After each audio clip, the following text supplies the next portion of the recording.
Hello दोस्तों, आप सभी का हमारे बरेली फार्मा यूट्यूब चैनल पर स्वागत है।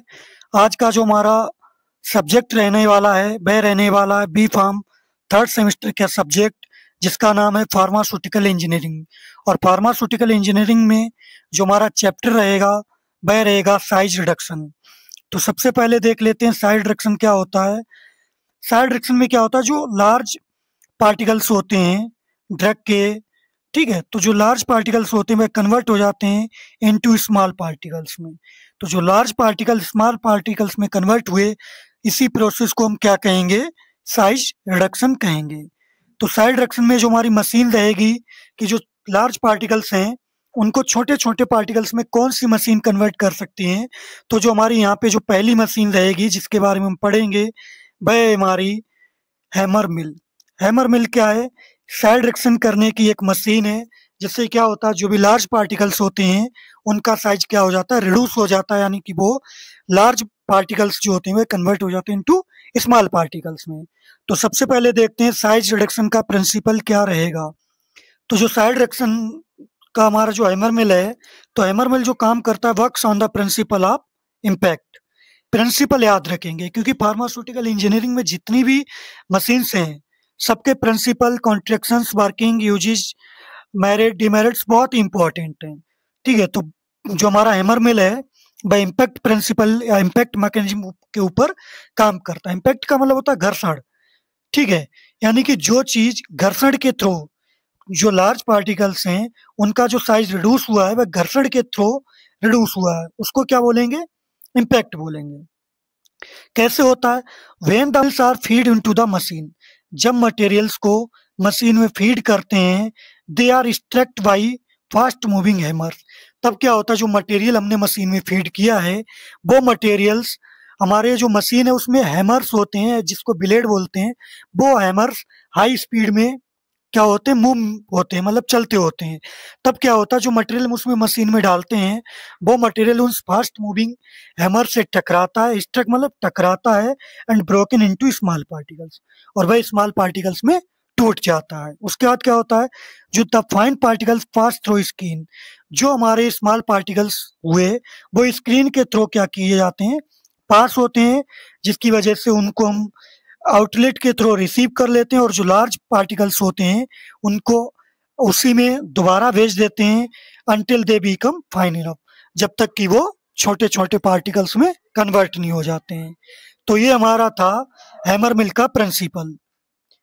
अब देखते हैं हैमर मिल का डायग्राम, देख लेते हैं कि मटेरियल कैसे फीड किया जाता है, कैसे आता है। तो देखिए, जो भी मटेरियल है वह हम हॉपर में क्या फीड करेंगे। हॉपर के बाद हमारा ये हॉपर, यहाँ से जो मटेरियल है वह हमारा जाता है, ये एक स्क्रीन होती है, ठीक है, इसको क्या बोलेंगे, स्क्रीन, जो चारों तरफ से स्टेनलेस स्टील से घिरा होता है। इसके बीच में एक मोटर के थ्रू ये हैमर चलते हैं, जो ब्लेड की तरह दिख रहे हैं, ये हैमर्स होते हैं। ये जो मटेरियल आ रहा है इन हैमर से टकराता है, टकराने की वजह से घर्षण लगता है, यानी कि इम्पैक्ट मैकेनिज्म होता है। इम्पैक्ट मैकेनिज्म की वजह से, घर्षण की वजह से जो मटेरियल होता है वह छोटे छोटे पीसेस में कन्वर्ट हो जाता है, और इसको स्क्रीन सीप के थ्रू क्या करते हैं, हम रिसीव कर लेते हैं। तो इस प्रकार से हमारी हैमर मिल जो होती है मशीन काम करती है, ठीक है। यानी मिलिंग चैम्बर इसलिए इसको इसलिए बोलते हैं क्योंकि जो पार्टिकल्स लार्ज आ रहे थे वह इसमें जाके छोटे छोटे हो रहे हैं, इसलिए इसको मिलिंग चैम्बर बोलते हैं। और ये जो ब्लेड लगे हैं इनको क्या बोलते हैं, हैमर बोलते हैं, ठीक है, याद रखेंगे। इसके अलावा डायग्राम इसका बहुत इजी है, डायग्राम भी बनाना पड़ता है। आगे देखते हैं। अब बात करते हैं हैमर मिल्स की वर्किंग की, कि ये हैमर मिल जो मशीन होती है वह वर्क कैसे करती है। तो कैसे वर्क करती है, जो मटेरियल होता है उसको सबसे पहले क्या करते हैं, फीड करते हैं, यानी कि इंट्रोड्यूस करते हैं किसमें, हॉपर में। हॉपर किसको बोलते हैं, जैसे कि भी मशीन में देखा भी था, ये जो हमारा है ये हॉपर है जिसमें मटेरियल को रखते हैं, इसी को हॉपर बोलते हैं। उसके बाद क्या होता है, द रोटर रोटेट्स रैपिडली। उसके बाद जो रोटर होता है वह रोटेट्स होता है रैपिडली, यानी कि ये जो हमारा जिसको जहाँ पे हैमर्स लगे हैं इसी को रोटर बोलते हैं। ये रोटर क्या है, रोटेट होता है रैपिडली, मतलब तेज रोटेट होता है, कितना, अबाउट 2000 to 6000 RPM, मतलब 2000 से 6000 राउंड पर मिनट क्या होता है, ये रोटेट्स होता है, जिसकी वजह से हैमर्स जो होता है स्ट्राइक करते हैं तो मटेरियल के साथ, यानी कि जो ब्लेड्स हैं, हैमर्स हैं, वो मटेरियल से टकराते हैं और टकराने की वजह से जो मटेरियल होता है ब्रेक टूट जाता है इट बाय इम्पैक्ट, इम्पैक्ट के थ्रू, यानी कि छोटे छोटे पार्टिकल्स में कन्वर्ट हो जाता है। स्मॉल पार्टिकल्स जो होते हैं पास होते हैं through the screen holes, small particles जो होते हैं वह स्क्रीन होल्स के थ्रू क्या हो जाते हैं, पास होते हैं। स्क्रीन दिखाते हैं, ये हमारी जो है नीचे ये क्या है, स्क्रीन है, इसमें सीप भी लगी होती है। सीप इसलिए लगी होती है कि उसी साइज के पार्टिकल्स हमारे, हम जितने मतलब नंबर की सीप लगाएंगे उतने नंबर के ही पार्टिकल्स को हम कलेक्ट कर सकते हैं, और इसी को क्या बोलते हैं, स्क्रीन बोलते हैं। तो स्क्रीन के थ्रू हमारे पार्टिकल्स को कलेक्ट कर लिया जाता है।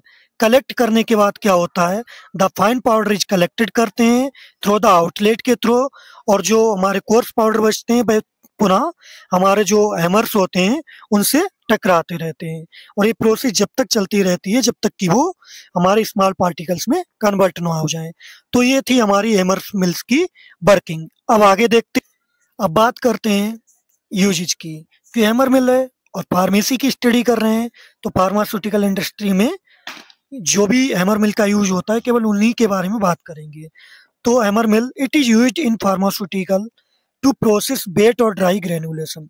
जो ग्रेनुल्स बनाए जाते हैं वेट और ड्राई, उनकी प्रोसेस के लिए हम हैमर मिल का यूज करते हैं। उसके अलावा it is used in milling pharmaceutical raw.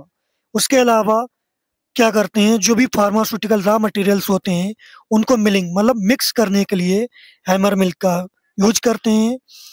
जो भी रॉ मटेरियल्स होते हैं या हर्बल मेडिसिन होती हैं या शुगर्स होती है, इनको मिक्स करने के लिए भी हम हैमर मिल का यूज करते हैं।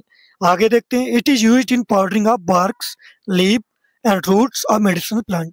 इसका यूज करते हैं पाउडर बनाने के लिए। किसका पाउडर बनाने के लिए, बार्क मतलब छाल, लीव्स मतलब पत्तियां, रूट्स मतलब जड़, जो भी मेडिसिनल प्लांट्स के जो भी पार्ट्स होते हैं उनका पाउडर बनाने के लिए हम हैमर मिल का यूज करते हैं। उसके अलावा it is applied in the milling of active pharmaceutical ingredient, excipient, etc. और जो भी फार्मास्यूटिकल इंग्रेडिएंट, एक्सिपिएंट होते हैं उनकी मिलिंग के लिए भी हम हैमर मिल का यूज करते हैं। मिलिंग मतलब उसको मिक्स करने के लिए। अब बात करते हैं इसके एडवांटेज की। जो हैमर मिल है इसके क्या क्या एडवांटेज रहते हैं।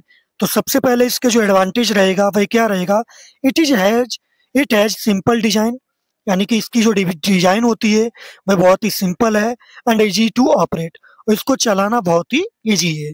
उसके अलावा कॉन्टिन्यूस वर्किंग पॉसिबल। उसके अलावा ये हैमर मिल के हम कंटिन्यूअस वर्क कर सकते हैं। ऐसा नहीं है कि थोड़ी देर इसको चलाया फिर ये हीट हो गई, ऐसा नहीं है, कंटिन्यूअस वर्क कर सकती है। उसके बाद it produces uniform fine powder. उसके अलावा ये यूनिफॉर्म फाइन पाउडर बना सकती है, जैसा हमें साइज चाहिए वैसे साइज ये प्रोड्यूस कर सकती है। उसके अलावा it is suitable for hard and fibrous material.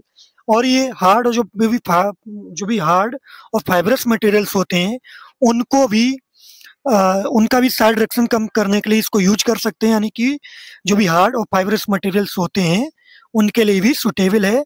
It is easy to clean and maintain. इसको क्लीन करना बहुत ईजी है और मेंटेन करना भी इजी है। इट इज इनएक्सपेंसिव, ये ज़्यादा कॉस्टली नहीं होती, यानी कि ज़्यादा महंगी नहीं है। It occupies small spaces. इसको रखने के लिए, इसको चलाने के लिए हमें कम जगह की ही ज़रूरत होती है। उसके अलावा it is capable of grinding many different types of material. और एक कई अलग अलग टाइप्स के मटेरियल्स को पीसने, ग्राइंडिंग मतलब पीसने के लिए कैपेबल होती है। अब बात करते हैं इसके डिसएडवांटेज की। तो इसके कौन कौन से डिसएडवांटेज रहते हैं। पहला डिसएडवांटेज क्या है, इट जनरेट्स हीट। हीट को क्या करती है, जनरेट करती है। Not suitable for heat sensitive drug. जो भी हीट सेंसिटिव ड्रग्स होती हैं उनके लिए क्या सुटेबल नहीं है, क्योंकि ये मशीन हीट को जनरेट करती है। उसके अलावा it produce dust and noise production. उसके अलावा ये मशीन जब चलती है तो डस्ट आती है और शोर भी बहुत करती है। ठीक है। उसके अलावा high wear and tear of hammers and screens. उसके अलावा it is not suitable for sticky और ऑयली मटेरियल्स, क्योंकि मैं क्लॉन्ग द स्क्रीन, क्योंकि वो हमारी जो हैमर मिल की स्क्रीन है उस पे क्या हो जाएंगे, स्टिकी हो जाएंगे, चिपक जाएंगे, इसलिए ये सूटेबल नहीं है। आप पसंद आई हो तो लाइक करें, सब्सक्राइब करें और शेयर करना ना भूलें।